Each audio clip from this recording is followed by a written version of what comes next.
What if the person who destroys your life is not your enemy? What if it is your own brother? The same brother who grew up in the same small house as you. The same brother who ate from the same pot of food. The same brother who wore the same old school shoes that were too small and walked the same dusty road to school every single morning. What if that brother looks you in the eyes after everything you built together and says, "This is mine now, get out"? This is the story of two brothers, twin brothers, born on the same day in the same small village to the same poor parents who had nothing but love and hope.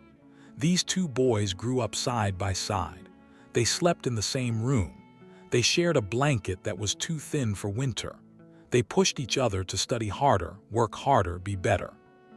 But they were not the same. One of them, Emeka, was the kind of person the whole world wants to be around. Honest, warm, the kind of man who gives before you even ask. The kind of man who works in silence and lets results speak. He did not talk about becoming rich. He just worked every single day like a man who already knew where he was going. The other, Chidi, was just as smart, just as driven, just as hungry for success. But hunger can go two ways. It can make a man work harder, or it can make a man look for shortcuts. And Chidi had been looking for shortcuts since he was 12 years old. These two brothers built something beautiful together. A company that started with nothing, no investors, no big office, no fancy suits, just two young men with a plan and a borrowed laptop. They grew that company from a small idea into something that shook the whole industry. They fought together. They sacrificed together. They cried together in the early days when the money was not coming and the walls felt like they were closing in. And then one night, one single night when Emeka was not fully himself, Chidi made his move. One phone call, a few papers, a pen that moved in silence. And the next morning, Emeka woke up and the company was gone. The house was gone. The cars were gone. The office with his name on the door gone. All of it transferred to Chidi through legal papers that Emeka had signed without knowing what he was signing. Chidi stood in the doorway of the house they both used to call home and said 7 words that Emeka never forgot. "You have 10 years. Enjoy your poverty." Now here is where most people in Emeka's position would have broken. And honestly, who could blame them? The person you trusted most in the world just took everything from you. Your parents are watching. Your girlfriend is already looking at the door. Your bank account has nothing. And the lawyers you call all say the same thing: this will take at least 8 to 10 years in court. 8 to 10 years. But Emeka did not break. He said 5 words back to Chidi. "I will see you then." And he walked away. What happened in those 10 years, every sacrifice, every hungry night, every breakthrough, every heartbreak is something you need to hear. Because this story is not just about a stolen company. This story is about what a man is made of when everything is taken from him. This story is about what real wealth looks like. Not the kind you steal. The kind you build in your chest, in your character, in your ability to get up one more time when the whole world says you should stay down. And this story ends, like all the best stories do, with a door. A front door. A big, beautiful, expensive front door of a billion-dollar company. And the man who walks through it is not the man anyone expected. If you have ever been betrayed by someone you loved and trusted, this story is for you. If you have ever been told you will never recover, this story is for you. And if you believe that what a man does in the dark always comes out in the light, then stay right here. Because what is coming in this story will take your breath away. Subscribe to Fair Folktales right now and turn on the bell. Because we tell the kind of stories that do not let you sleep until you finish them. And trust me, you are going to want to stay until the very last word of this one. Let us begin. The village of Enuyagu sat at the edge of a red dust road in southeastern Nigeria, the kind of road that turned to mud in the rainy season and cracked like old leather in the dry season. It was a small village, maybe 300 families, and everybody knew everybody else's business before they even opened their front door. In this village, in a small cement house with a zinc roof that sang loudly when it rained, lived the Okonkwo family. Papa Okonkwo, whose full name was Emmanuel Okonkwo but whom everyone just called Papa, was a carpenter. He made chairs, tables, school desks, and coffins. Sometimes he made more money from the coffins than from anything else. He was not a rich man. He was not even a comfortable man. But he was a good man. He came home every night. He never touched alcohol. He paid school fees before he bought new clothes. And every Sunday, without fail, he sat at the head of the small dining table and said grace in a voice that sounded like he was talking to someone who was actually listening. Mama Okonkwo, Adiz, was a market woman. She sold tomatoes, pepper, onions, and fresh fish at the morning market. She woke up at 4 o'clock every morning, tied her wrapper tight, put her tray on her head, and walked 2 kilometers to the market before the sun came up. She laughed loudly and cried rarely. She was the kind of woman who solved problems before you finished describing them. These 2 people had 4 children, but the ones this story is about are the last 2, the twins. Born on a Tuesday in August, during a thunderstorm that knocked out the generator at the local clinic and made the nurse deliver the bobbies by torchlight. First came Emeka, quiet from the very beginning. He did not cry much. He just looked around with wide eyes like he was already studying the world. 20 minutes later came Chidi, loud from the start. He came out screaming like he was already making demands. Mama Okonkwo used to say, Emeka came into the world like a student. Chidi came into the world like a chairman. She said it as a joke, but she had no idea how true those words would turn out to be. Growing up in Enuyagu, you learn 2 things very early. 1, hard work was not optional, it was survival. 2, money was not evil, poverty was. Papa Okonkwo said this often.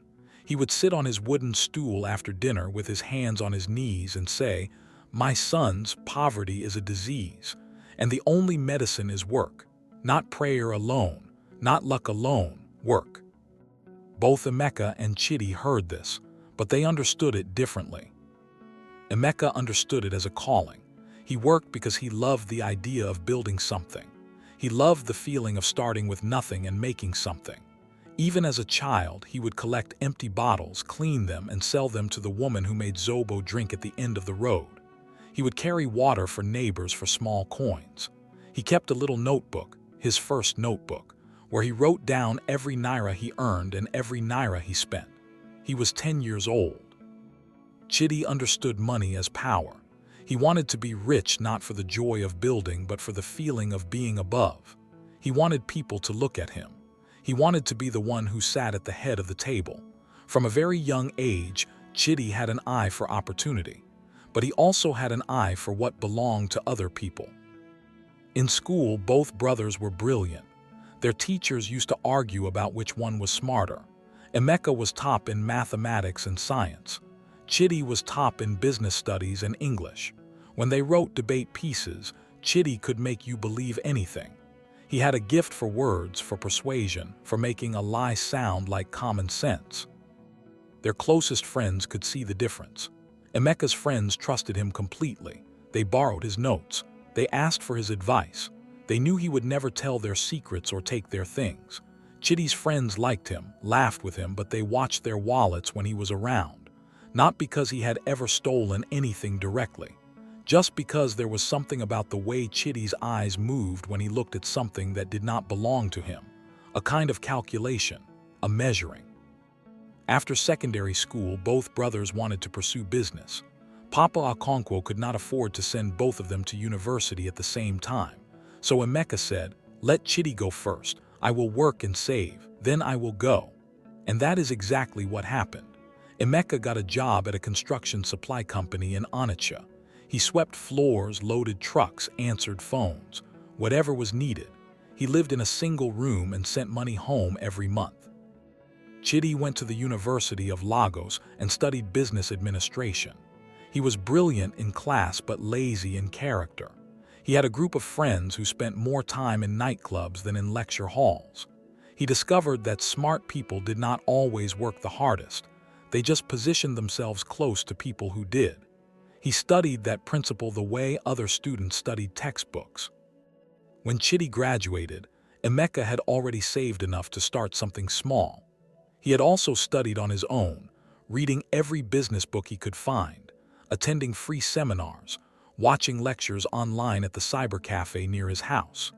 By the time he finally enrolled in a part-time business program, he already knew more than most of the students who had been there 3 years. And he had something that no classroom had taught him. He had a relationship with people.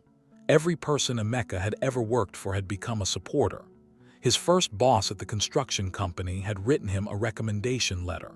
The man who ran the logistics firm he moved to next had offered to invest if Emeka ever started something. Even the woman who sold Puff Puff outside his office brought him food on hard days because, she said, "You are the only person who greets me like a human being." Emeka did not know it yet, but this network of goodwill was going to be worth more than any bank loan. Chidi returned from university with his certificate, his big dreams, and a plan. Not a plan to build something, a plan to attach himself to someone who was already building. His own brother was the perfect target. The idea for the company came to Emeka on a bus. He was traveling from Onitsha back to Lagos after a visit home, watching the trucks on the road, supply trucks, delivery trucks, import vehicles, and he noticed something. The logistics industry in Nigeria was broken. Companies were spending too much money, too much time, and too much fuel because there was no smart system connecting suppliers to distributors. Everything was done through phone calls and handshakes and trust that often collapsed. What if there was a platform, a tech platform, that connected manufacturers, distributors, and retailers in real time? A system that tracked inventory, optimized delivery routes, and reduced waste. Emeka wrote 4 pages of notes on that bus. By the time he arrived in Lagos, he had the skeleton of what would become Okonkwo Logistics Solutions, later known simply as OLS. He told Chidi about the idea that same night. Chidi listened. He nodded slowly. He asked questions, good questions, smart questions.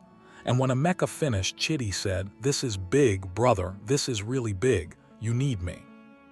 And Emeka, who loved his brother and who believed that family was the foundation of everything, said, "I was hoping you would say that." That was the beginning. And it was also, though nobody knew it yet, the beginning of the end. They started in a one-room office in Surulere, Lagos. The ceiling fan had one blade broken off and made a sound like it was arguing with itself. The plastic chairs they bought from the second-hand market were uneven on the floor. The internet connection died every time it rained. But they worked. Emeka handled the product, the technology side, the client relationships, the operations. He was the one who stayed until 2 in the morning writing code with a developer they had hired on a part-time basis.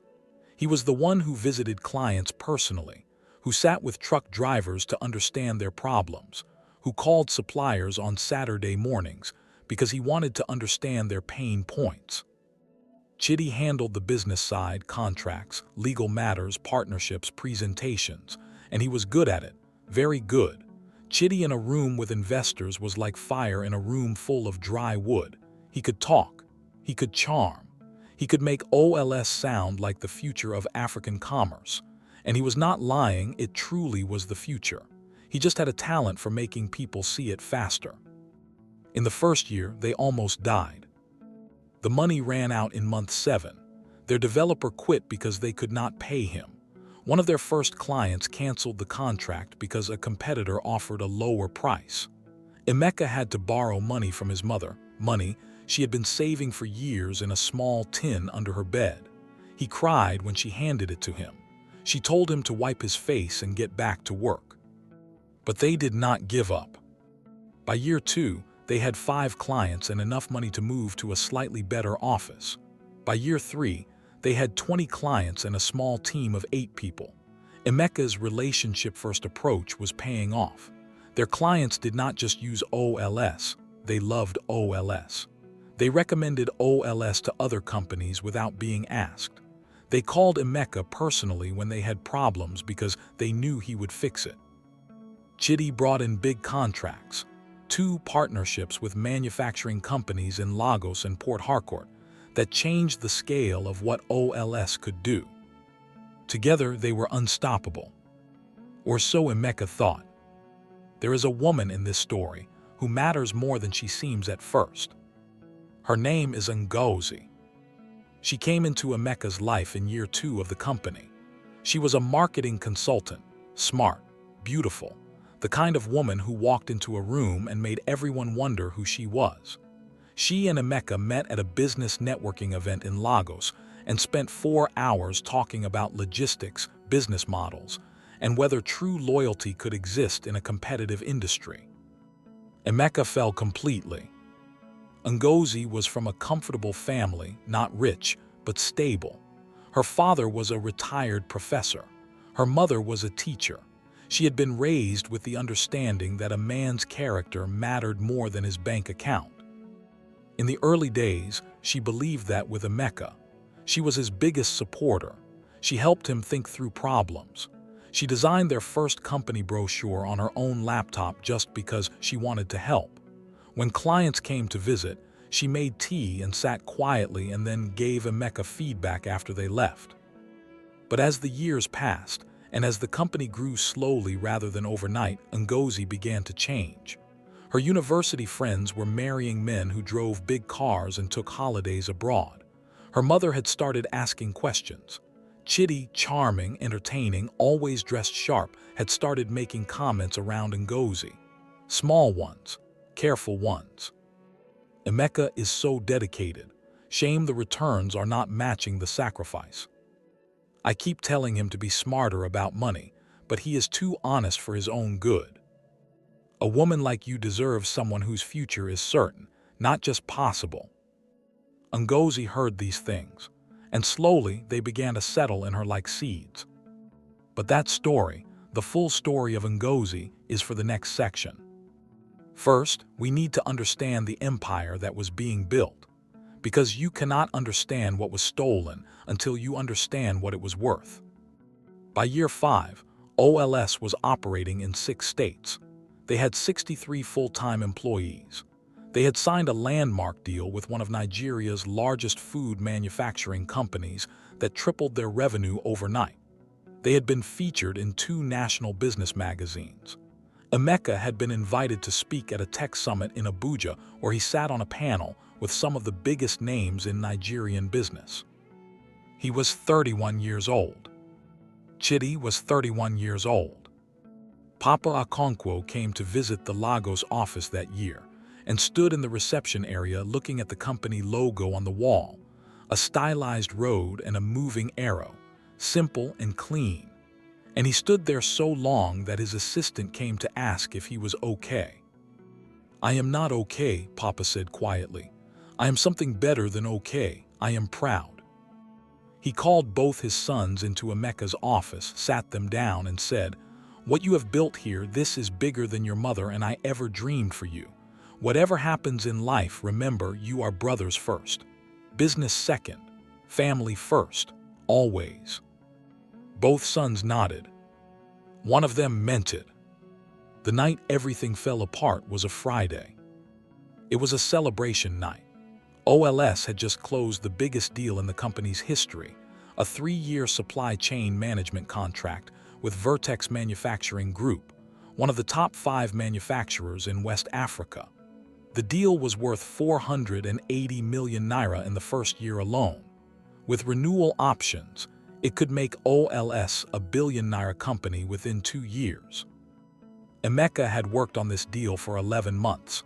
11 months of meetings, presentations, revisions, rejections, more meetings, more presentations. He had flown to Abuja 4 times. He had rewritten the proposal 6 times. He had lost 3 kilos from the stress of it. When the signed contract came through on email at 3:47 p.m. that Friday, Emeka sat at his desk for a full minute just breathing. Then he called Chidi. We got it. There was a pause on the line. Then Chitty screamed so loud that Emeka had to move the phone away from his ear. The whole office celebrated. They ordered food for everyone. Someone brought out drinks. Music played from a Bluetooth speaker on a desk. The 63 employees of OLS stood together in their modest office and felt, for one evening, like they had conquered the world. Chitty organized an after-party at a rooftop bar in Victoria Island. He called it a small team celebration, just the senior staff, about 12 people, and their partners. Emeka brought Ngozi. She wore a red dress and held his hand and smiled and said, "I am so proud of you." That night felt perfect. The drinks flowed. The music was good. The city lights of Lagos spread out below them like something from a dream. Emeka did not drink often, maybe once or twice a year. But that night he had a glass of champagne with the team, and then Chitty handed him another, and then a third appeared in front of him, and he did not remember asking for it. He did not know, until much later, that Chitty had told the bartender to keep his glass full. He did not know that the 3 documents Chitty placed in front of him near midnight, when the music was loud, and the laughter was louder, and Emeka's head was not entirely his own, were not the vendor-supplier agreements he said they were. Quick signatures, brother, formalities before Monday. The accountant needs them first thing. Emeka signed. He went home, he slept deeply, he dreamed of nothing. Saturday morning. Emeka woke up with a headache and a dry mouth, and the quiet, satisfied feeling of a man who had earned his rest. He made coffee, he called his mother, he read through emails. At 10:15 a.m., he received a call from Ajora, their head of legal. Emeka, her voice was strange, tight, like a person trying to speak normally when something is very wrong. "Good morning, Ajora, what is it? I need you to come to the office, right now." "It is Saturday." "Emeka, a pause, please just come." He was there in 40 minutes. Ajora was sitting at the conference table with a stack of papers in front of her. Her face looked like someone who had been awake all night. Her eyes were red. When Emeka walked in and saw her expression, he sat down without saying a word. She pushed the papers across the table slowly. These were sent to the company registrar's office yesterday evening. They were filed electronically at 11:48 p.m. Emeka picked up the first page. He read it once, then read it again, then put it down and looked at Ajora. "What is this?" "It is a share transfer agreement, signed by you and witnessed by a notary. It transfers your 49% shareholding in OLS to Chitty. Combined with his existing 31%, it gives him 80% controlling ownership." She paused. "The remaining 20% goes to a company called Prestige Holdings Limited, which is also owned by Chitty." Emeka did not speak. "There is also a director removal notice. It removes you from the board of directors, effective immediately on the grounds of voluntary resignation." She swallowed. "Also signed by you." Emeka stared at his own signature on the paper. The letters were slightly looser than usual, the pen pressure uneven. His hand had signed these papers, his hand that had held 3 glasses of champagne. "When did Chitty?" "He was in the office before me this morning. I came in at 7 and found these on my desk with a note that said to process them immediately. I called you the moment I understood what they were." Emeka sat back in his chair. He was 31 years old. He had built this company over 5 years. He had given everything, his time, his relationships, his savings, his 20s, to build OLS into what it was. He had just closed the biggest deal of his life 12 hours ago. And it was already gone. He drove to the family house, the new house in Lekki that the company had purchased as a mixed residence and headquarters during the growth phase. He and Chitty both lived there. Papa and Mama Okonkwo had moved in the year before at Emeka's invitation. When he arrived, the gate was already different. The guard, A new man he did not recognize stepped in front of the car. "Who are you here to see, sir?" "I live here." "Your name?" "Emeka Okonkwo. I am the co-founder of—" "One moment, sir." The guard spoke into a radio. He was made to wait at his own gate for 11 minutes. When the gate finally opened, Chidi was standing on the front steps. He was dressed like a man who had been waiting for this moment for years. Relaxed shirt, pressed trousers, a glass of orange juice in his hand. He was smiling. "Brother," Chidi said, "you finally understand." Emeka walked up the steps slowly. He stopped one step below Chidi, so they were face to face. "How long?" Emeka asked. "Long enough." "When did you plan this?" Chidi tilted his head slightly. "I did not plan it as a thing to do to you. I planned it as a thing to do for me. It is different." "It is not different." Chidi shrugged. "The lawyers checked everything. It is clean. Everything you signed is legal. Everything is registered. Everything is done." He looked out at the house, the garden, the driveway with 3 company cars. "All of this is mine now. The company, this house, the contracts, the staff, the Vertex deal." He looked back at Emeka. "All mine. Our parents are in that house." "I know, I spoke to them this morning." Something flickered across Chidi's face, not guilt, but an imitation of it. "They can stay. I have no problem with that, or they can go with you. It is their choice." "Where exactly am I supposed to go?" "Anywhere that is not here." Chidi smiled. "You are a smart man, brother. You will figure it out." Emeka looked at his brother for a long time. He looked at the eyes he had known his entire life, the face that was almost identical to his own, the hands that had once held his when they were children, when they were both small and afraid of thunder. And he said 5 words. "Give me 10 years, Chidi." Chidi laughed. He laughed hard. The kind of laugh that fills a driveway. 10 years? You think in 10 years you can?" 10 years, Emeka said again. His voice was calm, absolutely calm. "Enjoy everything. Enjoy every single day of these 10 years. Because after that, your whole life will be courts and jail and regret." Chidi stopped laughing. He looked at Emeka's face, and for just 1 second, one small, quick second, something in him went cold. But it passed. He raised his glass. "Goodbye, brother." Emeka turned and walked back to his car. Mama Okonkwo appeared at the door of the house. She was still in her morning wrapper, her face a map of confusion and pain. "Emeka." "Mama," he turned to her. His eyes were wet, but none of the tears had fallen. "Pack your things, both of you. You are coming with me." "Emeka, what has happened?" Chidi said. "I know what Chidi said. Pack your things, we are going." Papa Okonkwo appeared behind Mama. He looked at Chidi on the steps, and he looked at Emeka by the car, and for a moment he was silent. Then he went inside to pack. Mama Okonkwo stood in the doorway and looked at her 2 sons, one on the steps with a glass of orange juice, one by the car with nothing, and something inside her quietly broke. She went inside to pack. Ngozi received the call from Chidi at 4 that same afternoon. Chidi was careful with his words. He told her the basics, that there had been a restructuring, that Emeka was no longer part of OLS. He did not say how. He did not need to. He asked her how she was. He told her she deserved certainty.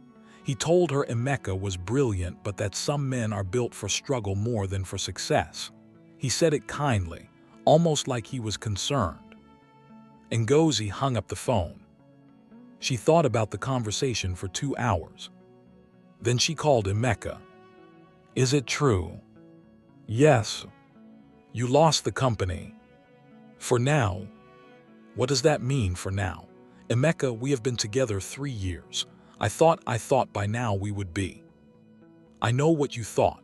I thought the same things. But right now I am standing in a village with my parents and nothing in my account and 10 years of legal work ahead of me." A silence. "Emeka, I cannot wait 10 years." He closed his eyes. "I know. I am not trying to hurt you. I am just being honest. I know, Ngozi. Another silence, longer this time. I am sorry, she said, and she meant it. That was the worst part. She genuinely meant it. He said goodbye. She said goodbye. He stood outside his parents' old house in the village and listened to the line go dead and felt the full weight of everything he had lost in 24 hours. The company, the house, the cars, the career. The woman. He stood there until the sun went down. And then he went inside and his mother put food in front of him and he ate every bite. Because the only thing left to do was to start. The first thing Emeka did on Monday morning was call a lawyer. Then another, then another. The story was the same each time. He described what happened, the celebration, the drinks, the papers, the signatures, and each lawyer listened carefully and then said some version of the same thing. It is not impossible to overturn, but it will not be quick and it will not be cheap. The best explanation he got came from a man named Mr. Obichina, a silver-haired lawyer in Enugu with 40 years of practice and the kind of steady manner that made you feel, even in the worst situations, that something like justice was still real. Mr. Obichina spread the papers on his desk and studied them for a long time without saying anything. Then he looked up. You have 3 routes. 1. Argue that the signatures were obtained under duress or impaired judgment. Alcohol is a factor, but it is hard to prove in court without witnesses who will testify honestly. 2. Find procedural errors in how the share transfer was executed. There are very specific legal requirements in Nigeria for this kind of transaction, and if even one step was skipped, the whole thing can be challenged. 3. And this is the most powerful route, prove fraud. If we can show that Chitty planned this deliberately and deceived you, we can pursue criminal charges alongside the civil case. How long for all 3 together? Mr. Obichina looked at him the way a doctor looks at a patient with a serious but treatable illness. Done properly, 8 years minimum, possibly 10. Emeka nodded slowly. What are your resources?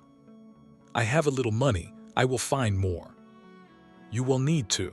Court fees alone will be significant, and you will need investigators to build the fraud case. Can it be one? Mr. Obichina was quiet for a moment.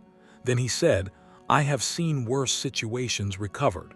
What you need is evidence, patience, and the kind of resolve that does not look for shortcuts. He paused. Can you do that? Emeka thought of his father saying, work is the only medicine for poverty. He thought of his mother waking at 4 in the morning. He thought of the notebook with his first earnings written in child's handwriting. Yes, he said, I can do that. Year 1 after the betrayal was the hardest of Emeka's life. He moved back into his parents' house in the village. The house was old, the same cement walls, the same zinc roof, the same creaking wooden door his father had made by hand. After 5 years of growth and an office in Lagos and his own bedroom with air conditioning, sleeping again in the small room with the thin mattress felt like wearing clothes that had shrunk. But he did not complain, not once. He took any work he could find. He consulted for small businesses in Enugu on their supply chain problems. He designed logistics systems for a small rice company in Abakaliki.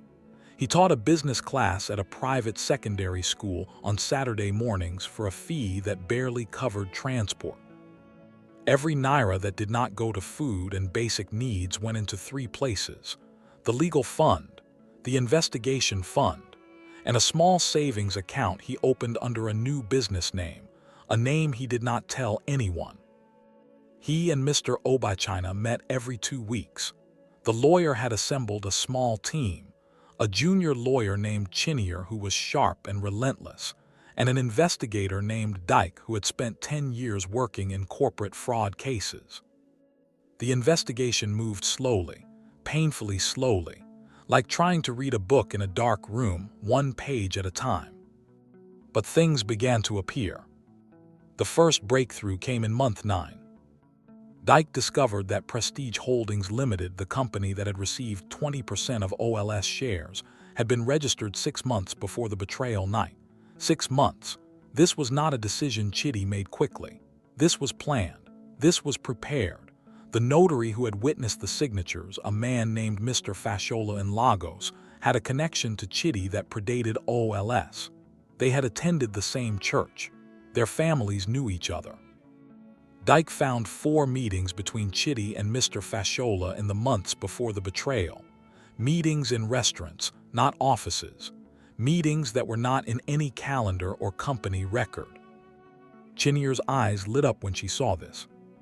"Conspiracy," she said. "This is not just fraud. This is a conspiracy, and conspiracy is a much more serious charge."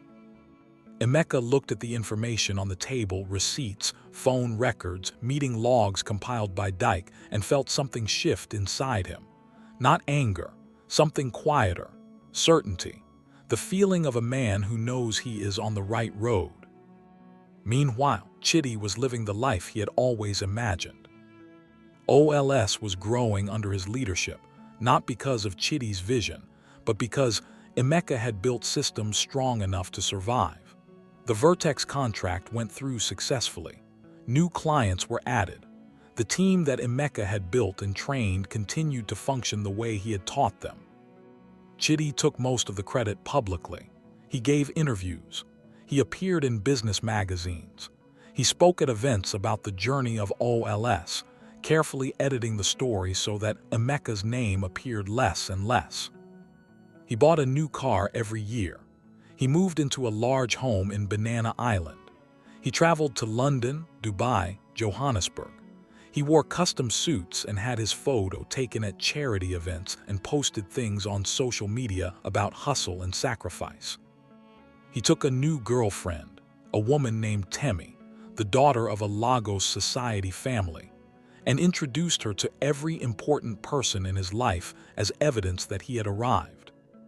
He did not think about Emeka much. When he did, it was with a kind of comfortable dismissal. He was too honest for the real world. He will never come back from this. He had convinced himself that what he had done was not theft. It was strategy. It was business. It was the natural order of things, the clever succeeding where the naive could not. He slept well, he ate well, he laughed often. He forgot that a man can water a seed for a long time before it shows above the ground. Year 3. Emeka's mother became sick. Not dangerously sick, but seriously enough to need regular clinic visits and medication. The medication was expensive. The legal fees were expensive. The investigation costs were expensive.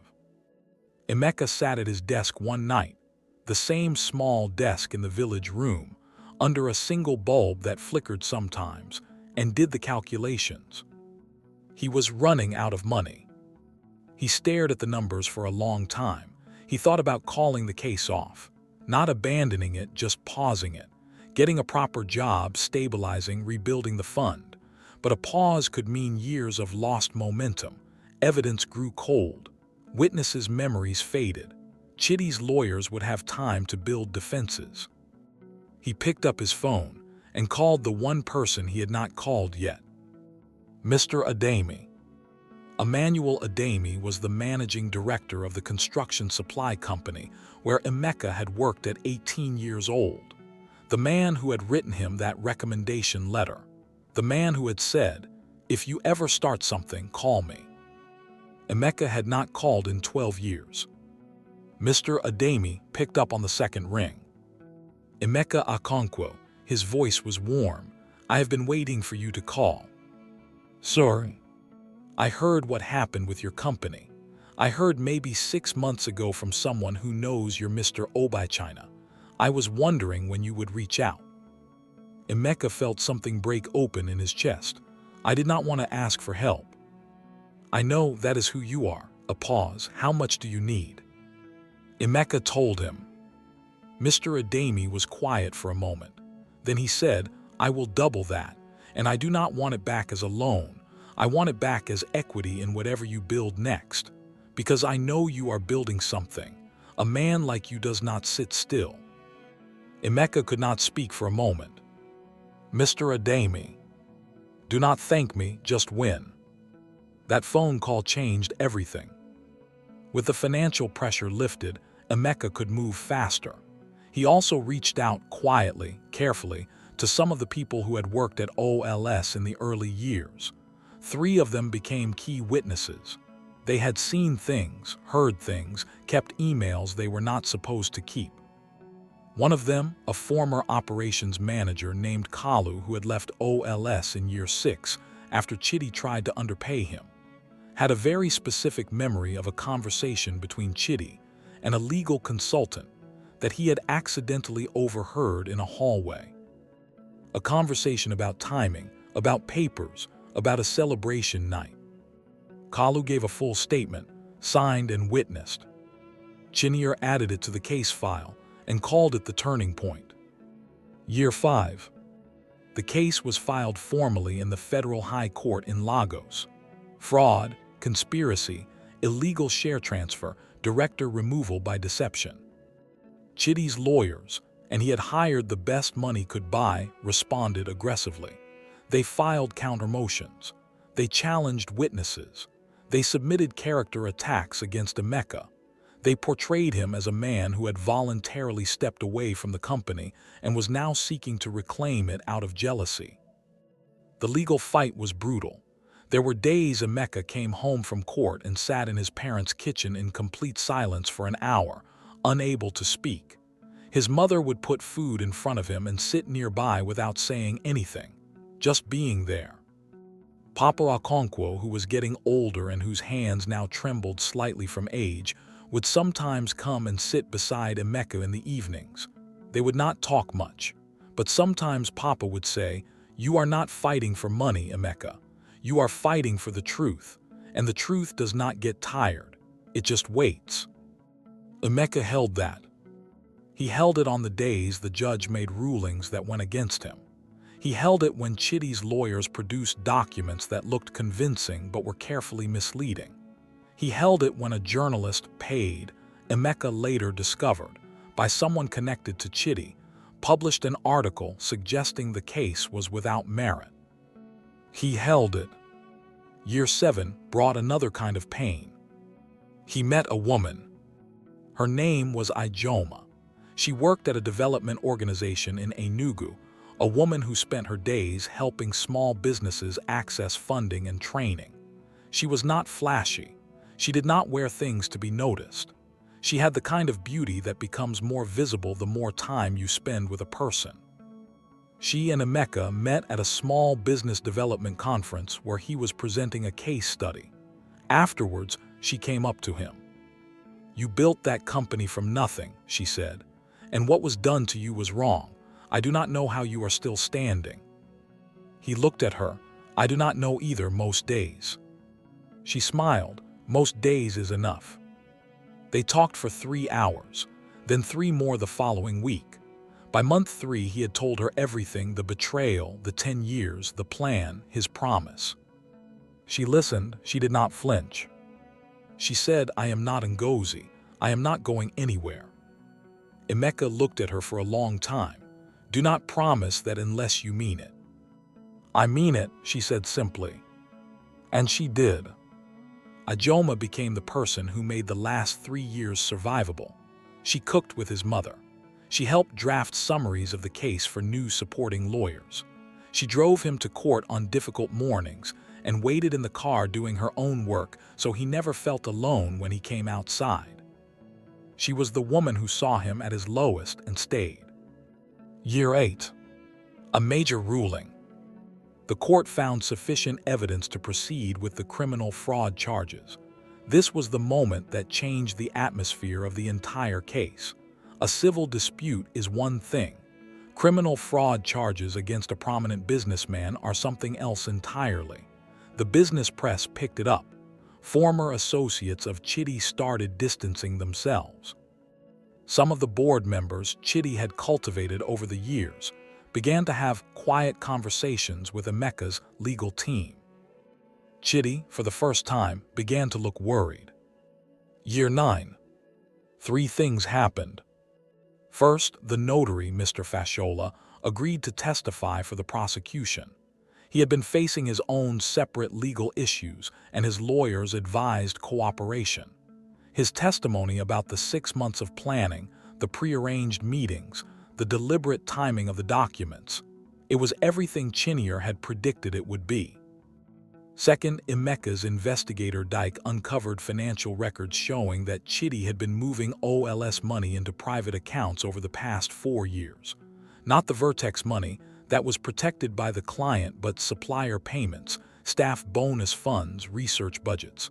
Small amounts at first, then larger ones. The total was significant, and it was not on any official company document. Third, Temi, Chidi's girlfriend, came quietly to Emeka through a mutual connection with a request. She had seen things. She had heard things. She wanted to know if she could speak to someone on Emeka's legal team without Chidi knowing. Emeka said yes. Year 10, Month 2. Federal High Court, Lagos. The courtroom was full. Business journalists, former clients of OLS, industry people who had been watching this case for years. 4 cameras from 2 TV news stations were set up outside. Emeka sat at the plaintiff's table in a plain dark suit, no tie. He had not slept much the night before. His mother had called him at 6 in the morning just to say, "I am praying, do not be afraid." His father had come to the kitchen doorway in his sleeping clothes and said, "Emmanuel Okonkwo does not lose to thieves. You are his son. Remember that." Ijoma had driven him to the court. In the car, she had held his hand and not said anything, just held it. Mr. Obichina and Chinier sat beside Emeka at the table. They had been preparing for this day for nearly a decade. Their files were organized. Their witnesses were ready. Their arguments were clean and precise. Chidi sat at the defense table across the room. He was dressed expensively as always, but his face was different. The ease was gone. The careless confidence that had lived in his eyes for 10 years, it was absent.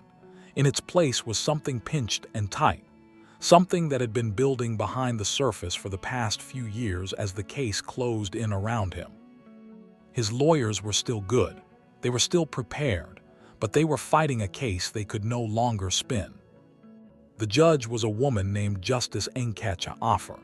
She had a reputation for being thorough, patient, and completely unimpressed by expensive suits or famous names. She entered the courtroom without drama. She sat. She opened her file. She looked at the room once briefly with the calm eyes of a person who had seen everything twice. And she began.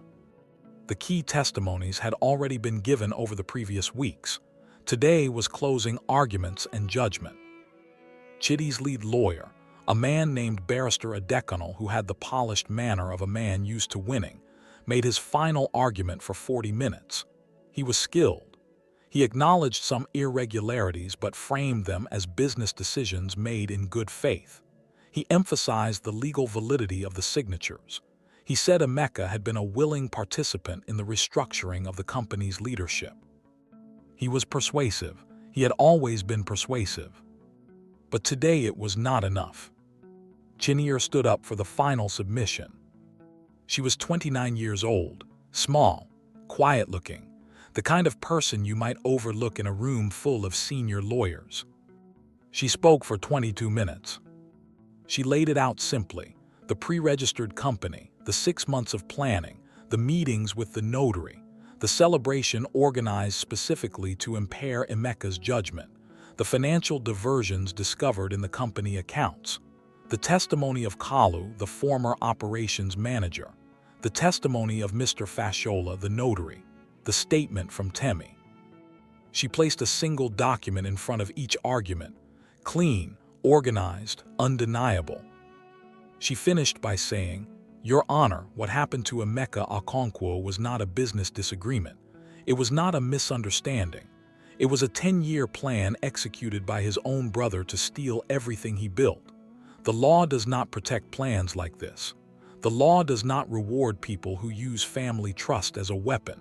We ask for justice, not revenge. Just justice." She sat down. The room was quiet. Justice Nkechi Offer read her judgment for 41 minutes. She found in favor of Emeka on all three main counts: fraudulent share transfer, director removal by deception, corporate fraud through financial diversion.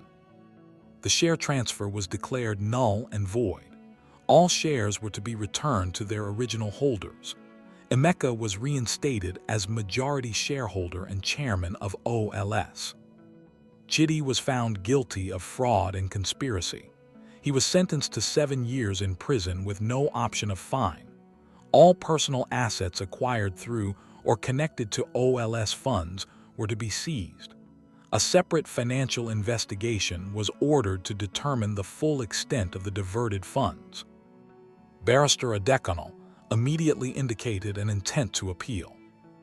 Justice Offer looked at him over her glasses. "You may appeal," she said calmly, "but the civil orders stand while any appeal is being processed. Mr. Okonkwo may take possession of his company today." Chidi was handcuffed at the table. He did not shout. He did not struggle. He looked at Emeka across the room for one long moment, and for the first time in 10 years, Emeka saw something real in his brother's face. Not guilt exactly, more like recognition. The recognition of a man who had spent 10 years running and just realized he had been running in a circle. Emeka did not smile. He did not say anything. He simply looked at his brother, this man with his own face, his own blood, his own childhood, and then he looked away. He had said what he needed to say 10 years ago. He turned to Mr. Obichina and shook his hand. He turned to Chinier and shook her hand. Chinier, who had been working on this case for 7 years, had tears running down her face that she was trying very hard not to show. He walked out of the courtroom. Ajoma was waiting outside. She stood up when she saw him and looked at his face and understood immediately. She put both arms around him and he stood there in the corridor of the Federal High Court and finally, let himself breathe. The OLS headquarters was in a larger building now than when Emeka had left. The company had grown. The lobby had high ceilings and a polished floor, and the logo, the same stylized road and moving arrow, was large on the wall. Emeka arrived at 3 in the afternoon. He was wearing the same plain dark suit. No tie. He had not changed. A court-appointed officer was already there to supervise the formal handover. The acting MD, a man who had been loyal to Chidi but who, when the verdict came through, called Emeka before the afternoon was over and said, "I would like to stay, if you will have me," met him at the door.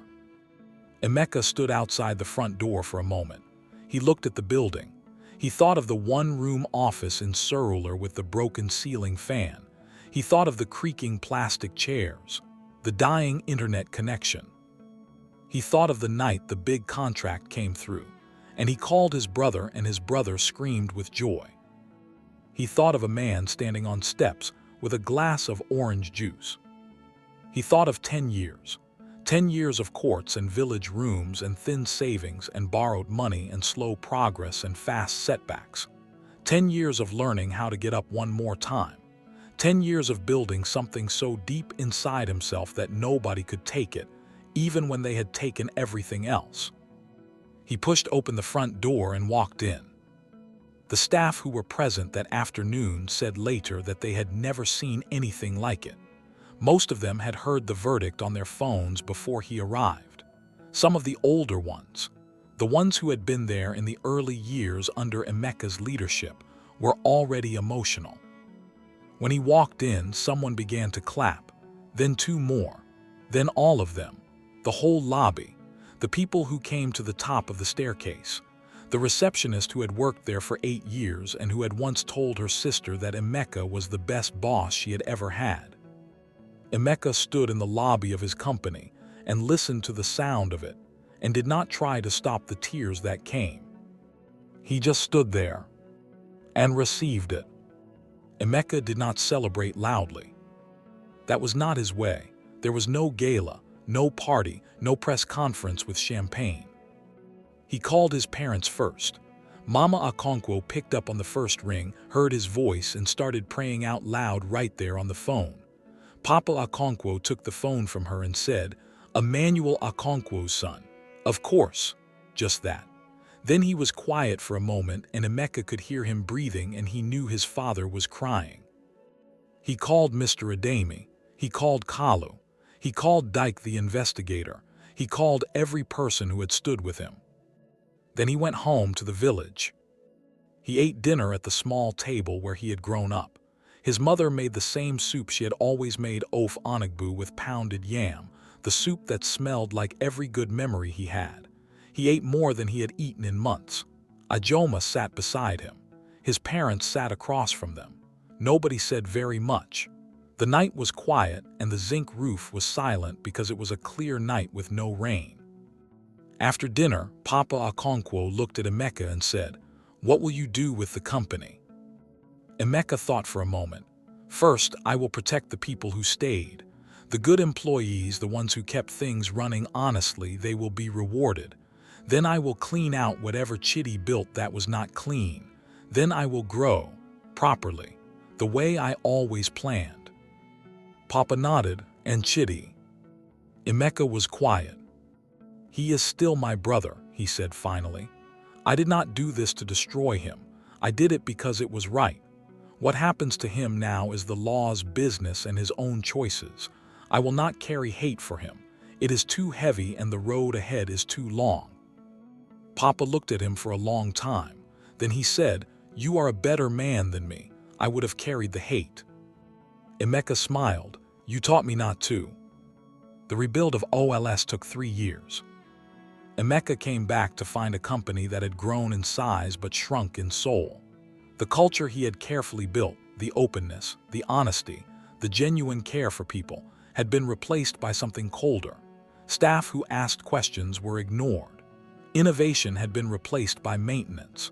People came to work and did what they were told and kept their opinions to themselves because they had seen what happened to people who spoke up under Chidi's leadership. Emeka spent the first 6 months just listening. He held open sessions with every team, every department. He asked people to be honest. He promised safety. Some people were cautious at first. Then one by one, they opened up. And what came out of those sessions was not just complaints, it was ideas. A decade of ideas that had been sitting in people's heads with nowhere to go. He implemented them. He credited the people who suggested them by name publicly.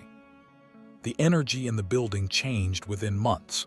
People started arriving a little earlier, staying a little later, not because they had to, because they wanted to, because the place felt alive again. He brought in new leadership for the technology side.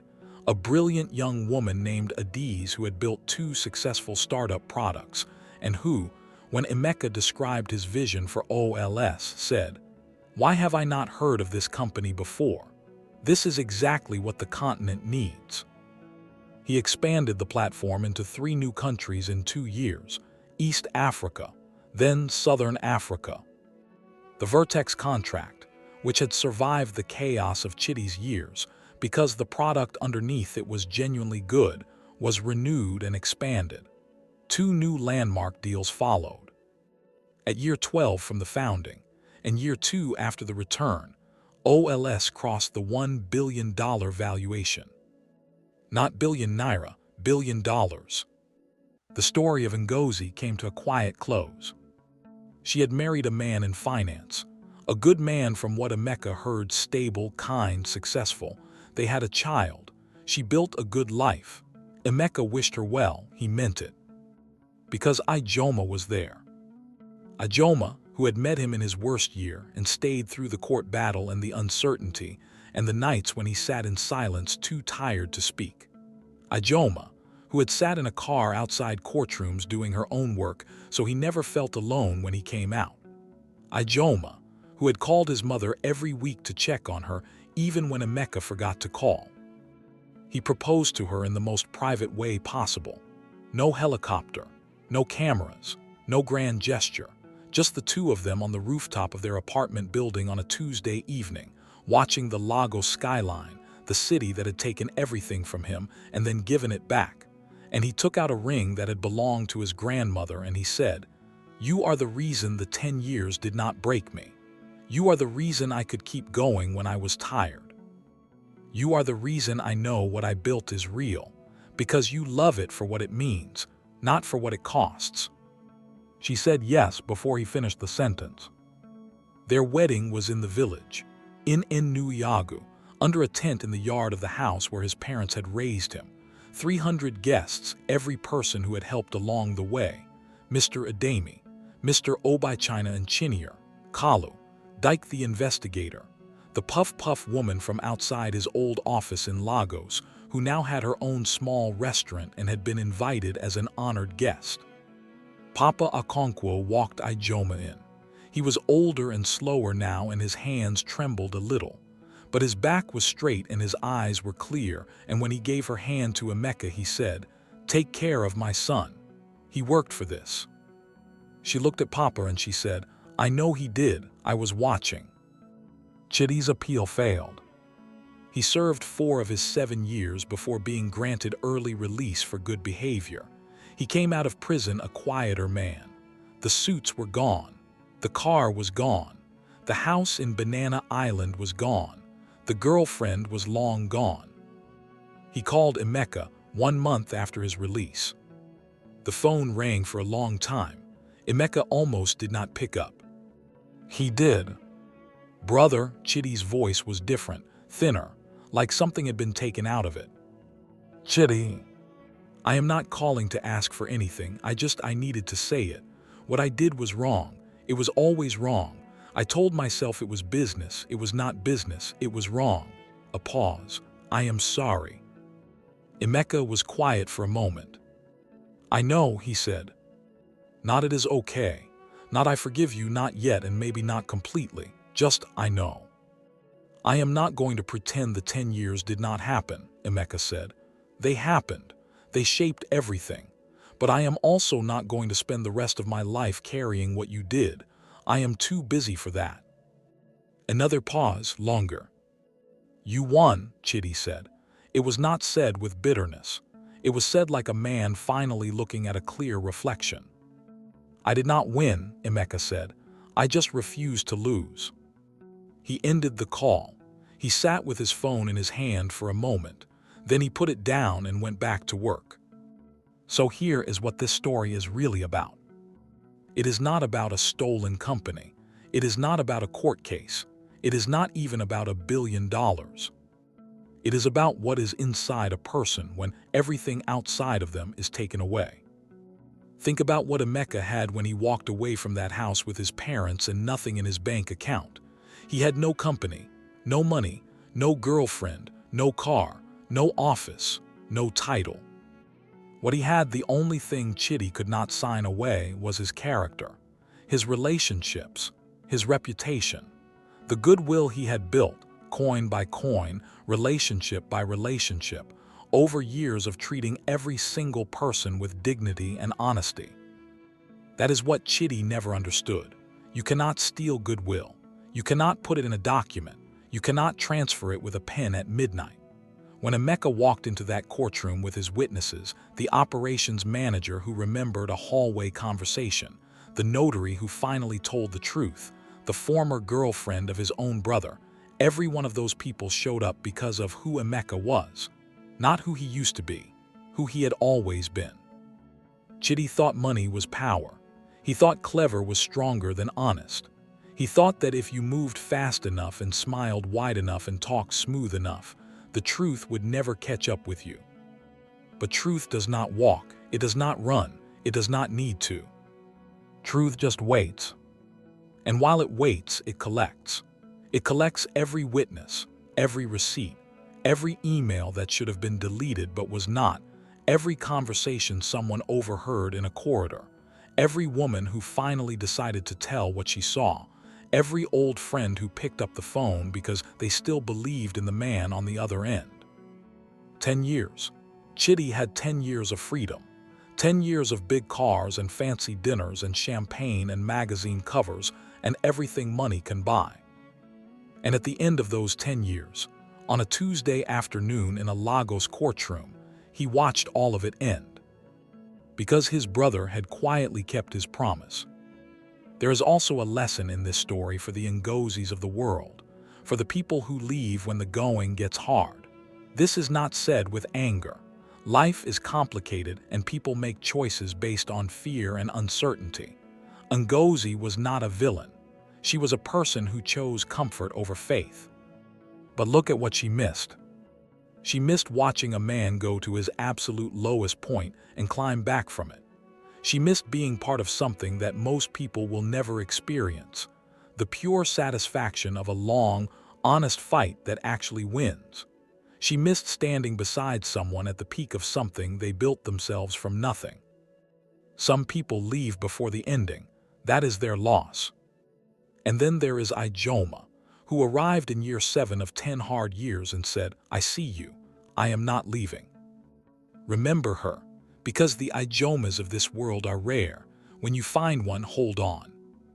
And to everyone watching this who has been betrayed by a business partner, by a family member, by someone who used your trust as a weapon, by someone who took credit for what you built, or took money that belonged to you, or used your name to open a door and then changed the locks. This story is for you. It is not telling you that recovery is easy. It is not telling you that it is fast. Emeka's 10 years were not a movie montage. They were real years, real hunger, real anxiety, real court dates that did not go his way, real nights when he sat under a single flickering bulb and calculated whether he could keep going. The story is telling you this. The truth about what was done to you does not expire. The evidence of your innocence does not disappear. The goodwill you have built in people does not go away. And the character you have developed through honest living cannot be taken, cannot be forged, cannot be transferred to someone else with a pen at midnight.